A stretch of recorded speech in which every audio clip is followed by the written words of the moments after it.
அம்மா, இவர் எத்தனை தடவை உங்க வீட்டுக்கு சிலிண்டர் போட வந்திருக்காரு? 4-5 தடவை வந்திருக்காரு. இது வரைக்கும் ஒரு தடவையாச்சும் தப்பா பேசிருக்காரா? இல்ல தப்பாத ஒரு பார்வை பார்த்திருக்காரா?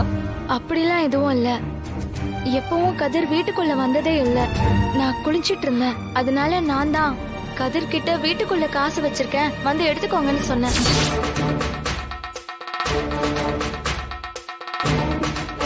அவர் எட்டி பார்த்தத நீங்க பாத்தீங்களா?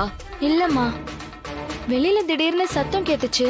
வெளியில வந்து பார்த்தப்பதான் என் புருஷன் தான் கதிர் உள்ள பார்த்தான்னு சொன்னாரு. ஐயா, நீங்களே கேட்டீங்கல்ல, இதுக்கு முன்னாடி இந்த மாதிரி எல்லாம் நடந்ததே இல்ல. அவரு உள்ளேயே வந்தது இல்லன்னு அவங்களே சொல்றாங்க. மருமகளே, சரியா கேட்ட நீ. ஏமா, தப்பு பண்றவன் நேரங்காலம் பார்த்து தானே பண்ணுவான். இத்தனை நாளா சிக்கல, இன்னைக்கு வசமா சிக்கிட்டான். ஏய் லிங்கம், தேவையில்லாம நீ மூக்க நுழைக்காத. யோ, நானாதான் கேக்குறான்ல, நீ கொஞ்சம் வாயை மூடிட்டு நில்லு. ஒருத்தர் மேல ஒரு பழியை ஈஸியா சொல்லிடலாம். ஆனா அது உண்மை இல்ல. பொய்யனை நிரூபிச்சு வெளியே வந்துட்டா கூட அந்த கெட்ட பேர்ல இருந்து வெளியே வர்றதுக்கு எவ்வளவு நாள் ஆகும் தெரியுமா?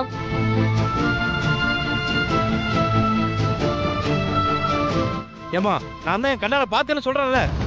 கண்ணால பாக்குறது, காதால கேக்குறது, இது எல்லாமே போய் தீர விசாரிக்கிறது தான் உண்மைன்னு சொல்லிருக்காங்க. இவன் பாத்ரூம் கிட்ட நின்னு உள்ள எட்டி எட்டி பார்த்தா, அத நான் கண்ணால பார்த்தேன். இதுதான் உண்மை. சரி, நீங்க சொல்ற மாதிரி வச்சுக்கலாம். உங்க வீட்டு பாத்ரூம் வெளியே இருந்து கதவு மூடி இருந்தாலும் உள்ள பார்க்க முடியுமா? அது வந்து நீங்க சொல்லுங்க. உங்க வீட்டு பாத்ரூம் கதவுல மேலையோ கீழையோ ஏதாவது கேப் இருக்கா? இல்ல, அப்படிலாம் எதுவும் இல்ல.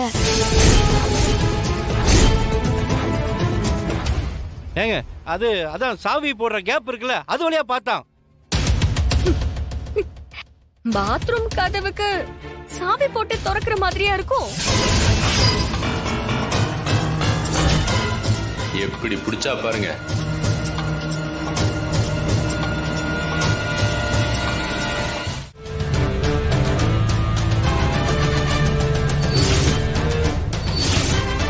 நானா கரெக்டான பாயிண்ட்டுமா.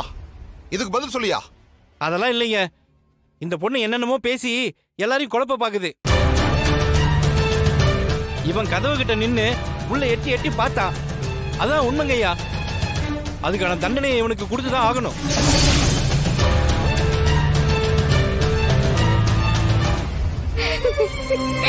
என் புருஷனை பத்தி இந்த ஊரும் உலகமும் 1000 சொல்லலாம்.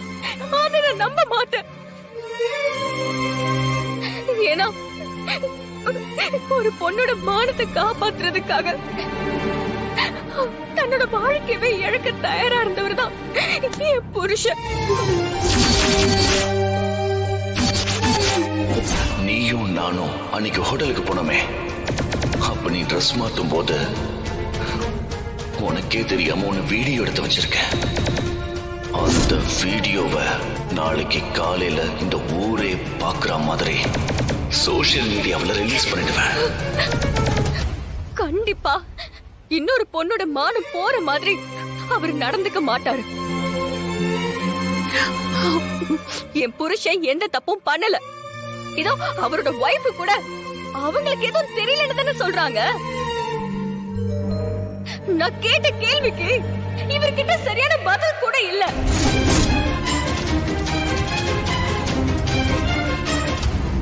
அப்போ யாரு மேல தப்புன்னு நீங்களே சொல்லுங்க.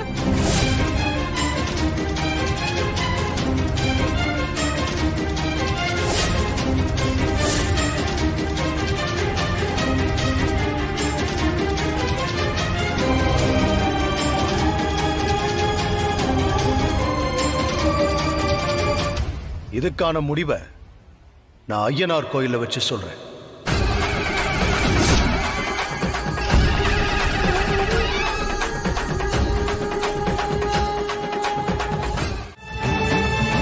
அப்புறம் என்ன, கதிர் தான் சத்தியம் பண்ணிட்டான். ஏப்பா நீ தானே பிராது கொடுத்த, நீ சொன்னது உண்மையா இருந்தா நீ வந்து இப்ப சத்தியம் பண்ணு.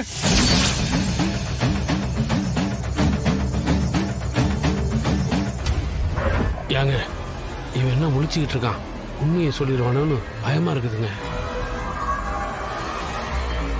நீங்க அமைதியா இருங்க, பாத்துக்கலாம்.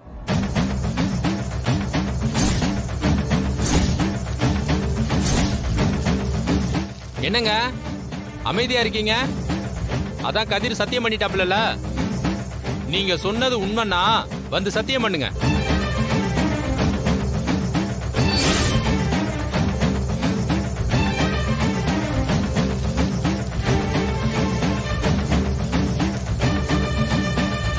என்னப்பா நிக்கிற, பண்ணு சத்தியம். ஐயா இல்லைங்க, அது வந்து என்ன, நீங்க தானே சொன்னீங்க கதிர் உங்க பொண்டாட்டி குளிக்கிறத பார்த்தான்னு. சத்தியம் பண்ணுங்க. இல்லைங்கய்யா, அது கதவு பக்கத்துல நிக்கிறத பார்த்தேன், ஆனா உள்ள பார்த்தானான்னு தெரியலங்க ஐயா.